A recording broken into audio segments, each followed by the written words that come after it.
Assalamualaikum warahmatullahi wabarakatuh. Perkenalkan, nama saya Mustafa Nugrahadi sebagai presenter dari kelompok 1 yang akan memaparkan hasil diskusi kami mengenai konsep diri.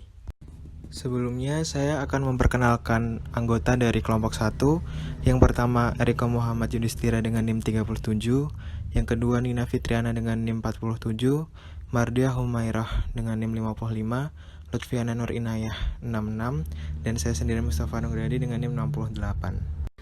Selanjutnya masuk ke materi, yaitu yang pertama, pengertian dari konsep diri. Menurut Seifert dan Hoffnang mendefinisikan konsep diri sebagai suatu pemahaman mengenai diri atau ide tentang diri sendiri. Yang kedua, menurut Mead dalam Burns 1993 menjelaskan konsep diri sebagai pandangan, penilaian, dan perasaan individu mengenai dirinya yang timbul sebagai hasil dari suatu interaksi sosial. Yang ketiga, konsep diri diartikan sebagai suatu anggapan yang mengarah kepada pribadi seseorang yang membuat ia dapat mengatakan pada dirinya siapa sebenarnya dirinya. Selain itu, konsep diri ada hakikatnya tidak terlepas dari dirinya sendiri dan upaya ia dalam memahami dunianya. Kemudian, menurut Agus M. Harjana, konsep diri adalah hasil dari bagaimana seseorang melihat, merasai, dan menginginkan dirinya. Dan yang terakhir, kesimpulannya adalah bahwa konsep diri adalah gambaran, penilaian, dan harapan seseorang tentang kualitas dirinya yang berupa kemampuan dan keterbatasan atau kelemahan baik dari segi fisik, psikologis, maupun sosial. Kemudian, konsep diri menurut Islam. Dalam Al-Quran, Allah mengemukakan sejumlah ayat yang berkaitan dengan an-nafs, sehubungan dengan daya an-nafs, sebagaimana dikemukakan dalam ayat-ayat di atas, Ali 2096-100, dalam Syihabuddin 2013, menegaskan bahwa di dalam Al-Quran dikemukakan ayat-ayat yang mengajak manusia untuk merenungkan langit, bumi, dan ciptaan Tuhan lainnya, supaya dijadikan dalil yang menunjukkan adanya Tuhan yang Maha Pencipta atau Al-Khaliq. 3 makna utama terkait an-nafs diantaranya, yang pertama, an-nafs yang berarti azat, yaitu sesuatu yang bersifat maknawiyah. Kedua, an-nafs yang berarti asyaks atau sosok yang merupakan antonim dari pengertian yang pertama atau azat. Dan yang ketiga, an-nafs yang berarti daya atau potensi yang terdapat pada diri manusia. Struktur konsep diri. Konsep diri siswa secara keseluruhan terdiri dari konsep yang lebih spesifik, termasuk konsep diri akademik dan non-akademik. Menurut Herbert Marsh dan kawan-kawannya, telah mengidentifikasi hingga 17 konsep diri yang berbeda di bidang akademik dan bidang non-akademik.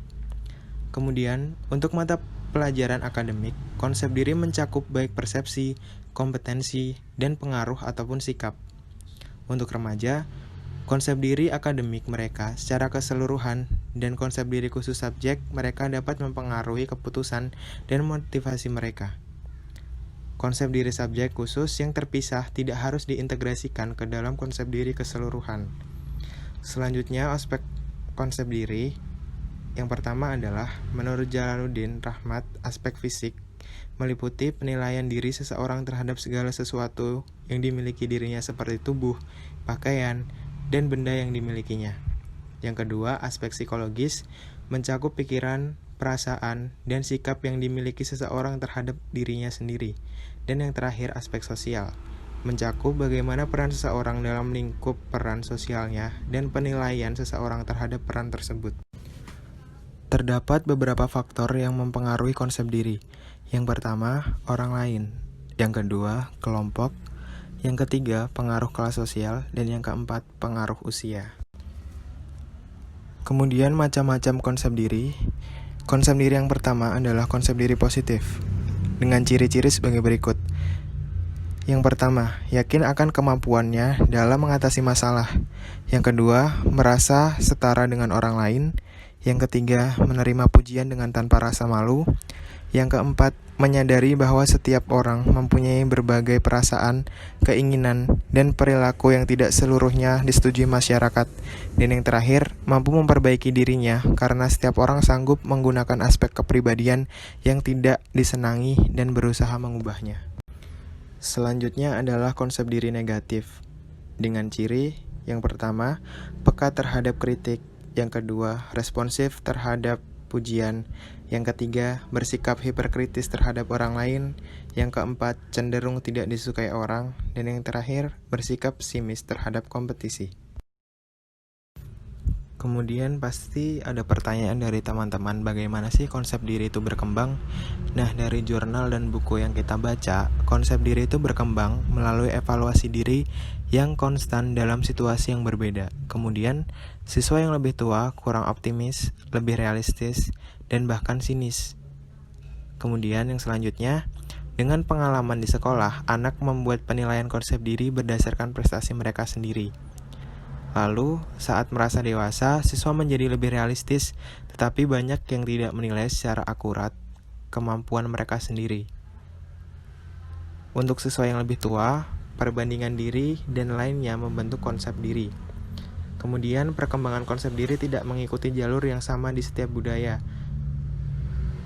Dan yang terakhir, tidak semua subkultur dalam masyarakat barat menekankan kemandirian pada tingkat yang sama. Kemudian, strategi apa aja sih yang dapat meningkatkan self-esteem pada siswa? Nah, dari jurnal yang kita baca ada 4 strategi untuk meningkatkan self-esteem pada siswa secara konstruktif menurut Centrock. Yang pertama, mengidentifikasi penyebab self-esteem rendah dan bidang kompetensi yang penting bagi diri. Kemudian yang kedua, berikan dukungan emosional dan penerimaan sosial. Dan yang ketiga, bantu anak-anak untuk dapat berprestasi. Yang keempat, kembangkan keterampilan problem solving pada anak-anak. Selanjutnya, ternyata ada loh perbedaan jenis kelamin dalam konsep diri kompetensi akademik. Nah, dalam jurnal dan buku yang kita baca, dalam sebuah studi yang diikuti 761 siswa kelas menengah terutama siswa Eropa Amerika dari kelas 1 sampai sekolah menengah atas, di kelas 1 anak perempuan dan laki-laki memiliki persepsi yang sebanding tentang kemampuan mereka sendiri dalam seni bahasa. Tetapi, anak laki-laki merasa jauh lebih kompeten dalam matematika dan olahraga. Nah, penelitian lain juga menemukan bahwa anak perempuan cenderung melihat diri mereka lebih mampu dibandingkan anak laki-laki dalam membaca dan berteman dekat. Anak laki-laki lebih percaya diri tentang kemampuan mereka dalam matematika dan atletik. Dan yang terakhir, ternyata ada juga pengaruh konsep diri dalam pendidikan. Nah, diantaranya, siswa yang memiliki konsep diri yang baik dapat mengatur tingkah lakunya agar dapat diterima oleh lingkungan, sehingga segala aturan ataupun disiplin yang diterapkan di sekolah dapat mereka laksanakan dengan baik. Konsep diri siswa yang baik juga akan meningkatkan motivasi berprestasi siswa. Selanjutnya, siswa dengan konsep diri yang tinggi akan cenderung memiliki tingkat kemandirian dalam belajar yang tinggi. Sebaliknya, siswa dengan konsep diri yang rendah akan cenderung memiliki tingkat kemandirian dalam belajar yang rendah pula. Berikut adalah referensi jurnal dan juga buku yang kita kumpulkan dalam penyusunan PowerPoint mengenai konsep diri. Sekian presentasi dari kami mengenai konsep diri. Kurang lebihnya mohon maaf. Apabila ada pertanyaan ataupun diskusi selanjutnya, waktu dan tempat kami persilahkan. Assalamualaikum warahmatullahi wabarakatuh.